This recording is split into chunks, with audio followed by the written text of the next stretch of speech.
Dear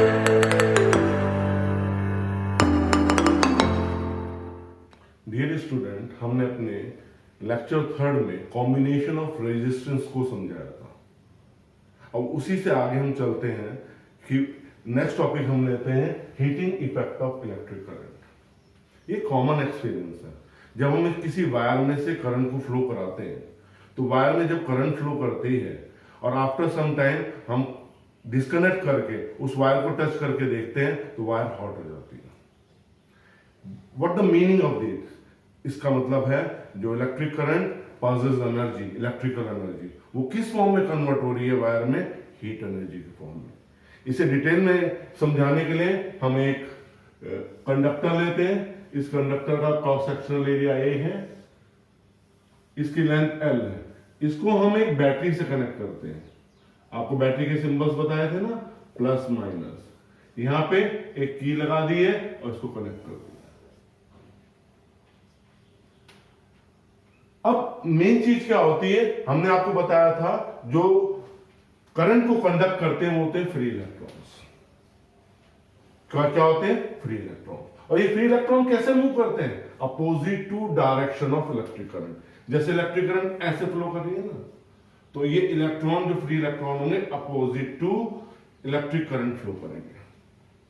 तो जब हमने बैटरी से कनेक्ट किया इस कंडक्टर को तो क्या होगा? बी पोटेंशियल अप्लाई किया तो इलेक्ट्रॉन जो होंगे फ्री इलेक्ट्रॉन्स वो लोअर पोटेंशियल से हायर पोटेंशियल की ओर मूव करेंगे।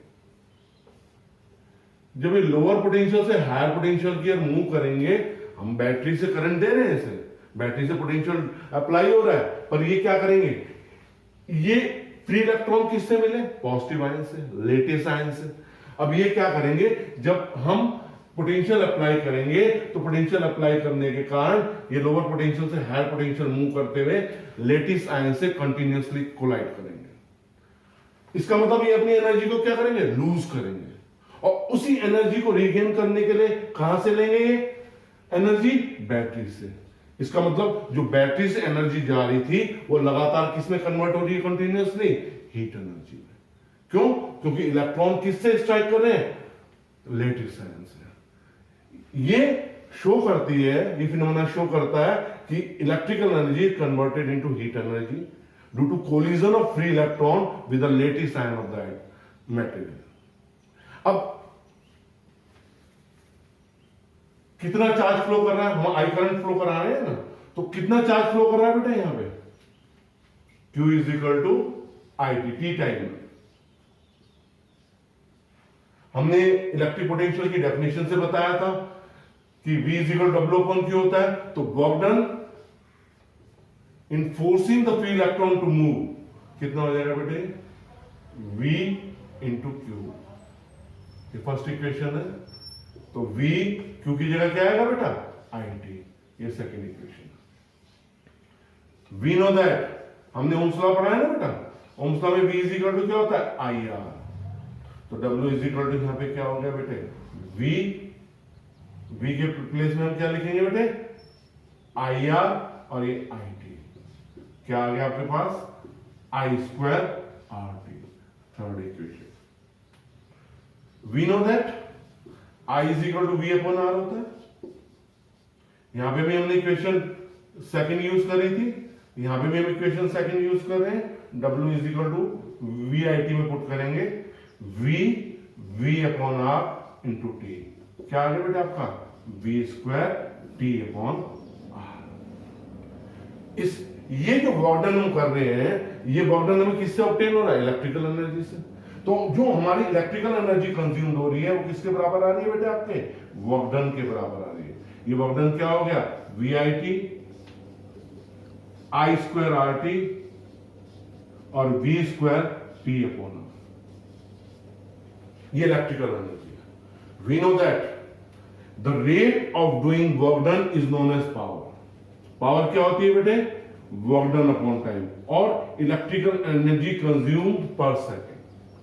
तो पावर क्या हुई? W क्या हो गया हमारे पास? V I T upon T. दूसरा फार्मूला क्या है? I square R T upon T. तीसरा फार्मूला क्या है? V square T upon R divided by T. तो पावर का फार्मूला क्या आ गया बेटे आपके पास, V I I square R V square upon R. Unit of power क्या होती है बेटे आपकी, वॉट।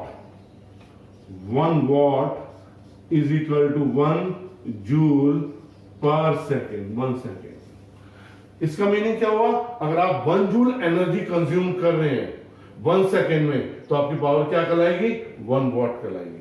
इसके अनदर यूनिट भी होती है बेटे, 1 kilowatt. How much, 1 kilowatt, that is 1000 what. 1 horse power, that is 746 what, और 1 मेगावाट 10 की पावर 6 वॉट। तो आपको क्या मिला बेटे, हमने क्या बताया, हमने इसमें बताया कि जब हम किसी कंडक्टर को बैटरी से कनेक्ट करते हैं तो इलेक्ट्रॉन लोअर पोटेंशियल से हायर पोटेंशियल की ओर मूव करते हैं, कोलाइड करते हैं, अपनी एनर्जी को लॉस करते हैं विद अ लैटिस आयन, उस एनर्जी की रिकवरी बैटरी से करते हैं। तो जो चार्ज टी टाइम में चार्ज कितना फ्लो हुआ, Q is equal to I T. Work done क्या हुआ, W is equal to V into Q। Value put करी, VIT हो गया। We know that V is equal to IR IT, I square RT हो गया। We know that I is equal to V upon R, W work done क्या होगा, V square T upon R। जो work done होता है किसके बराबर होता है, एनर्जी के बराबर होता है, E is equal to W VIT I square R V square T upon R। Power क्या होती है, rate of doing work done, P is equal to VIT upon T, T से डिवाइड करते हैं, ये जनरल फार्मूला आ गए। इन formula को हम किस पे यूज करेंगे बेटे, न्यूमेरिकल करने के लिए, इसलिए मैंने इन्हें बॉक्स में लिख दिया है, राइट। आपको ये फार्मूला समझ में आ गया पूरा। अब हम बेसिक इस पे आते हैं कि हमारा जो हमने जो कॉन्सेप्ट ली थी अभी कि हीटिंग इफेक्ट कैसे मिलता है बेटे, हमें क्या फार्मूला है उसका हीटिंग इफेक्ट का। हमने ये फार्मूला लिखा ना, W VIT I square R V square T upon R। तो juice law of heating effect कहता है जो हीट प्रोड्यूस हो रही है वो I स्क्वायर RT है। I स्क्वायर RT का मतलब जो हीट प्रोड्यूस हो रही है that is H directly proportional to R, I square directly proportional to R और heat directly proportional to time. जितनी करंट ज्यादा फ्लो करेगी उतनी ज्यादा हीट प्रोड्यूस करेगी, जितना रेजिस्टेंस ज्यादा होगा उतनी ज्यादा हीट प्रोड्यूस करेगी। इसे क्या कहते हैं, joules law of heating effect, joules law of heating effect. तो जो अगर ये किसमें फार्मूला आता है बेटा, हमारा जूल में आता है। अगर इसे हमें कैलोरी में कन्वर्ट करना होता है तो हम क्या करते हैं, आई स्क्वायर RT अपॉन 4.2 कैलोरी, क्योंकि हीट की यूनिट क्या होती है बेटे, कैलोरी होती है। तो ये होप सो आपको ये टॉपिक समझ में आ गया होगा बेटे।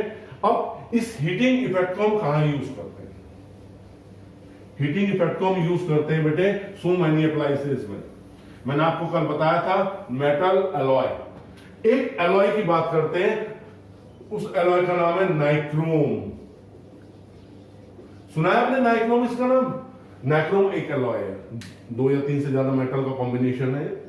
इसको हम किस में यूज करते हैं, electric heater, electric oven, electric geyser, सब में यूज करते हैं। क्यों यूज करते हैं, ये क्या होता है, बर्न्ड नहीं होता, रेड हॉट होता है पर बर्न्ड नहीं होता। इसमें क्या होता है, जैसे हम इलेक्ट्रिक हीटर में यूज करते हैं, हीटर में क्या होता है, जब इलेक्ट्रिक करंट पास करती है तो वो रेड हॉट होके हीट एनर्जी देता है, पर जो कनेक्टिंग वायर है वो क्या रहते हैं, कूल रहते हैं। सेकेंड हम आते हैं टंगस्टन। ये टंगस्टन क्या है, आपने बल्ब सुना है, बल्ब यूज करते हैं, बल्ब में एक फिलामेंट होता है, ये फिलामेंट किसका होता है, टंगस्टन का होता है। आपको बेटे जान के थोड़ा वो होगा कि इसका मेल्टिंग पॉइंट बहुत हाई होता है, 3380 डिग्री सेल्सियस। ये ग्लास केस में एनक्लोज होता है, और ग्लास केस में एनक्लोज होने के बाद क्या होता है, इसमें इनएक्टिव गैसेस फिल की जाती है। जब इसमें इलेक्ट्रिक करंट पास होती है तो क्या होता है, इसकी इलेक्ट्रिकल एनर्जी किसमें कन्वर्ट होती है, हीट में भी कन्वर्ट होती है पर लाइट में भी कन्वर्ट होती है, जो इलेक्ट्रिक बल्ब है। थर्ड हम आ रहे हैं fuse. Fuse is an alloy of lead and tin, ये हमारी सेफ्टी डिवाइस है। ये जो फ्यूज वायर होता है ना, ये किसका बना होता है बेटे, alloy of lead and tin. इसकी प्रॉपर्टी होती है, इसका मेल्टिंग पॉइंट बहुत लो होता है। मेल्टिंग पॉइंट लो होने के कारण क्या होता है बेटा, जब भी एक्सेसिव करंट पास होती है ये क्या हो जाता है, मेल्ट हो जाता है, और मेल्ट होने से क्या हो जाता है, सर्किट ब्रोकन हो जाता है। ये सर्किट ब्रोकन से क्या होता है कि आगे करंट जब पास नहीं होती, जो हमारी इलेक्ट्रिकल अप्लायंसेस कनेक्टेड है वो क्या हो जाती है, सेफ हो जाती है, अनसेफ नहीं रहती। इसलिए आपने देखा होगा आपके घरों में फ्यूज वायर यूज होता है। आजकल एमसीबी वगैरह आ गई है, मिनिएचर सर्किट ब्रेकर आ गया, वो एमसी डाउन हो जाती है, ठीक है, जब भी एक्सेसिव करंट पास होती है। मैंने आपको एक टॉपिक बताया था बेटे, ये मेरे पास एक बल्ब है और मेरे पास एक गीजर है। हमने क्या कहा था, ये सब अप्लायंसेस किसमें कनेक्ट होती हैं, पैरेलल में कनेक्ट होती है। इसकी रेटिंग 220 वोल्ट, मान ली इसकी रेटिंग भी 220 वोल्ट, पर इसकी वोल्टेज कितनी है 100 वॉट और इसकी वोल्टेज कितनी है 1000 वॉट।